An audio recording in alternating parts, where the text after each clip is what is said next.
अस्सलाम वालेकुम स्टूडेंट्स। तो आज की जो वीडियो है इसका पर्पस ये है कि हम लोग जो है वो डिस्कस करें। जो क्विज हुआ था, क्विज टू हमने लिया था और क्विज टू के टू वर्जन्स थे। एक हमारे पास था 2.1 और एक था 2.2। अब कुछ स्टूडेंट्स को जो है वो स्टूडेंट को वर्जन 1 मिला था, कुछ को वर्जन 2 मिला होगा। इसमें कह लें कि मोर देन 70% डिफरेंट था, कोई 20 to 30% सेम था, बट जनरली हम कह सकते हैं कि ये जो है वो एक डिफरेंट दोनों क्विजेस थे। अब जब हमने हमारा जो बेसिक एम था वो ये था कि हम ClO2 को टेस्ट करें। तो ये सारा का सारा ClO2 टेक्निक्स ऑफ इंटीग्रेशन में से था।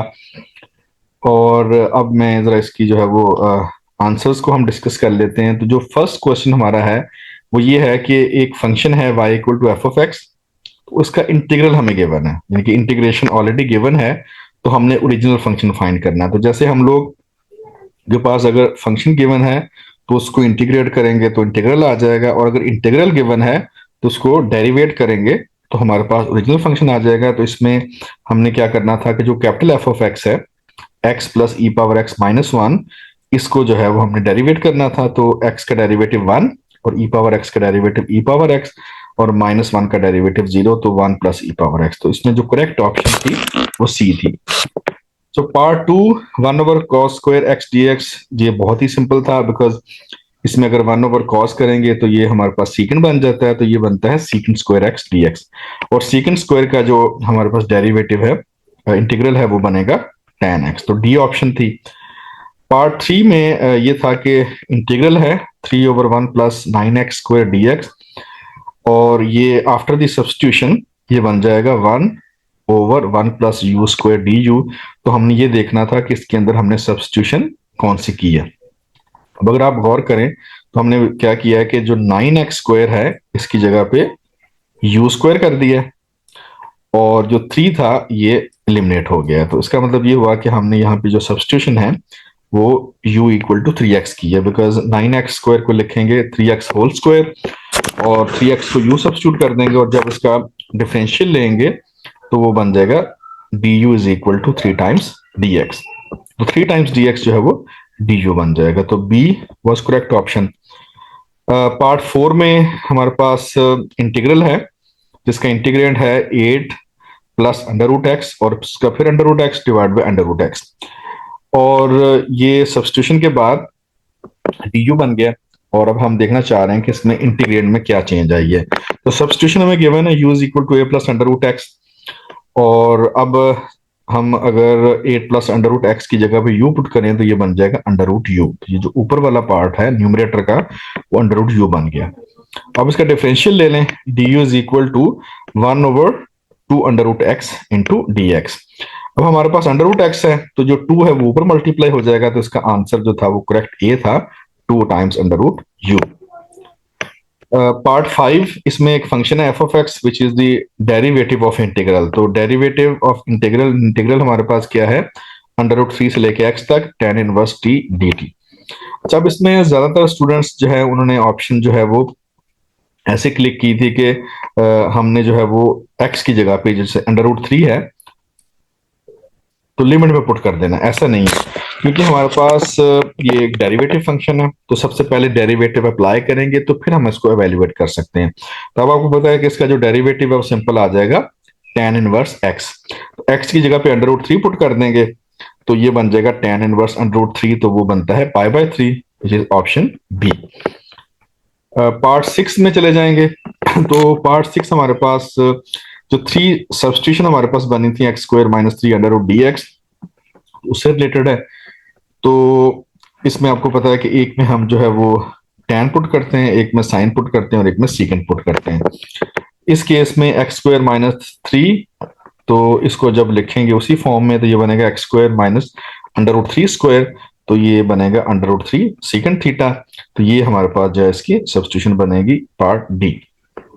पार्ट 7 ये पार्शियल फ्रैक्शन का क्वेश्चन है। अब इसको आप दोनों तरीके से कर सकते हैं। अगर आप यहाँ पे वैल्यू ऑफ ए इनपुट करें फिर एलसीएम लेके चेक करें तो जहां पे भी ये बन जाएगा 3/x + 1/2x - 1, ये भी पॉसिबिलिटी है, या इसको कंप्लीटली सॉल्व कर लें। तो इसमें अगर हम ए को -1 पुट करते हैं तो हमारा आंसर आ जाता है। Part A is the option. Eighth part बहुत ही सिंपल था बिकॉज इसमें सिर्फ हमने एक्सपोनेंशियल का इंटीग्रल लेना था, 0 to ln 2 लिमिट्स थी। तो इसका इंटीग्रल बनेगा minus e power minus x, नहीं लाइक ये बनेगा e power minus x over minus one, लेकिन हम इसको लिख सकते हैं minus times e power minus x. तो लिमिट्स होंगे 0 से लेके ln 2 तक। तो पहले ln 2 पुट करेंगे, फिर 0 पुट करेंगे और सॉल्व करेंगे तो आंसर हाफ बन जाएगा। जो नाइन्थ पार्ट है इसमें हमने देखना था कि ये जो इम्प्रॉपर इंटीग्रल है ये कन्वर्ज करता है कि नहीं करता। तो इसमें लिमिट है 0 to 1 और आपको पता है कि इसमें जो डिसकंटिन्यूटी है वो 0 पे लाई करती है। इसमें अगर x को 0 पुट करेंगे तो आंसर जो है वो अनडिफाइंड हो जाएगा। तो इसका मतलब है कि 0 पे ये जो इंटीग्रैंड है ये कंटिन्यूस नहीं है। अब हम इसको जब इंटीग्रेट करेंगे तो ये बन जाएगा x पावर माइनस थ्री।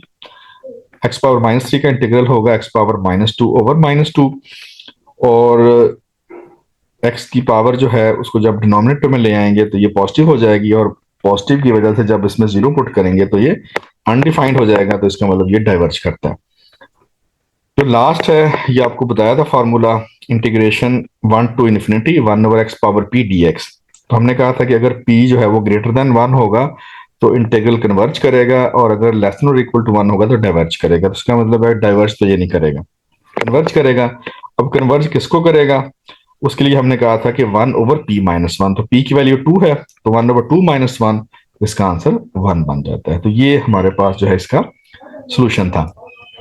अब सेकंड वर्जन की तरफ चले जाते हैं। तो सेकंड वर्जन में जो पार्ट ए और बी ये तो एग्जैक्टली सेम थे, तो जो डिफरेंस आया था वो पार्ट 3 से स्टार्ट हुआ है। तो पार्ट 3 में अगर आप देखें तो यहाँ पे हमने इंटीग्रल चेंज कर दिया। तो इंटीग्रल है 18x over 1 plus 9x square, और इसमें आप देखें कि जो सब्सटीट्यूशन के बाद ये 1 over u du बन गया। तो हमने ये देखना था कि सब्सटीट्यूशन कौन सी बनती है, तो ये बनेगी u is equal to 1 plus 9x square, because 1 plus 9x square पूरे के अंदर जो है वो u शिफ्ट हो गया। तो part A is the option. अच्छा, जो फोर्थ पार्ट है ये है dx over under root bracket 1 plus x। इसमें भी हमने सब्सटीट्यूशन किया u equal to under root x, और हम देखना चाहते हैं कि आफ्टर दी सब्सटीट्यूशन हमारा इंटीग्रैंड किस में चेंज होगा। अब अंडर रूट एक्स की जगह पे u आ गया और 1 plus x की जगह पे 1 plus u स्क्वायर बन गया।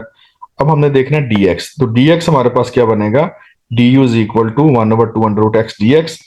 तो और dx की वैल्यू जो है वो बन जाएगी 2 into under root x into d. Under root x से कट जाएगा तो जो हमारा फाइनल आंसर बनेगा वो बनेगा 2 over 1 plus u स्क्वायर। तो B is the option. Part 4 इसमें एक फंक्शन है f of x which is a derivative function, और डेरिवेटिव है इंटीग्रल का। तो d over dx of 4 to x under root of 9 plus t square dt। अब इसमें भी बहुत सारे लोगों ने पार्ट सी को क्लिक किया विच इज रॉन्ग, बिकॉज जैसे मैंने आपको पहले बताया कि सबसे पहले हम लोग क्या करेंगे कि इस डेरिवेट को कंप्लीट करेंगे। आप डिफरेंशिएशन के बाद पुट इन कर सकते हैं, क्योंकि अगर आप डायरेक्ट पुट कर देंगे तो 4 to 4 लिमिट्स तो आंसर 0 बनेगा, तो जो कि पॉसिबल नहीं है। तो हमने इसका डेरिवेटिव लिया तो वो बनेगा 9 plus x square under root, और इसमें x को जब हम 4 पुट करेंगे तो आंसर जो है वो 5 बनेगा। तो part A is the correct answer.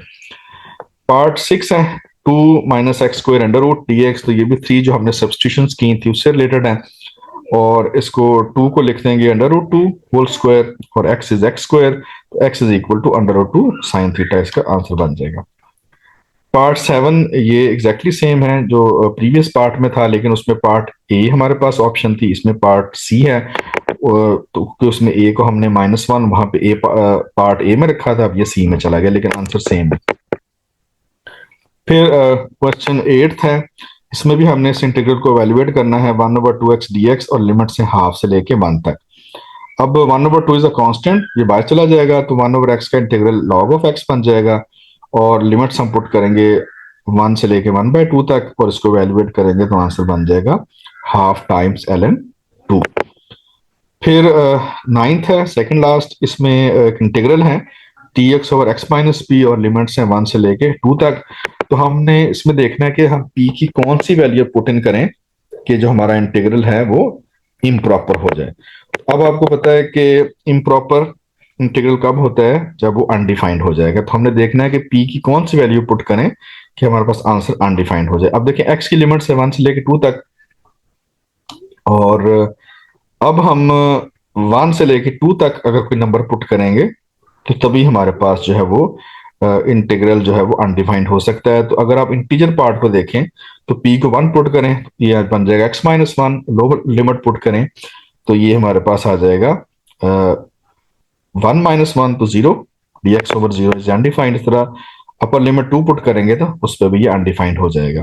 हाँ, अगर यहाँ पे एक ऑप्शन होती कि all the values of p between 1 to 2, तो फिर डी ऑप्शन बनना था। अब क्योंकि जस्ट हमने इंटीजर वैल्यूज कंप्यूट की हैं तो ये 1 और 2 बनेगी।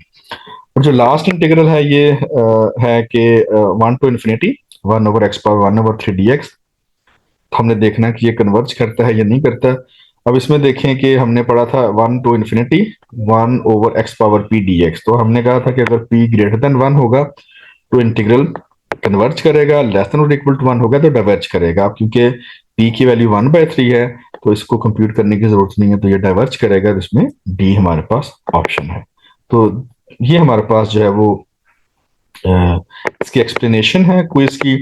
अब आपने क्या करना है, जो भी आपने क्विज दिया था मार्क्स आपको मिल गए हैं, तो आप अपनी मिस्टेक देख सकते हैं कि कहाँ पे मिस्टेक आई है।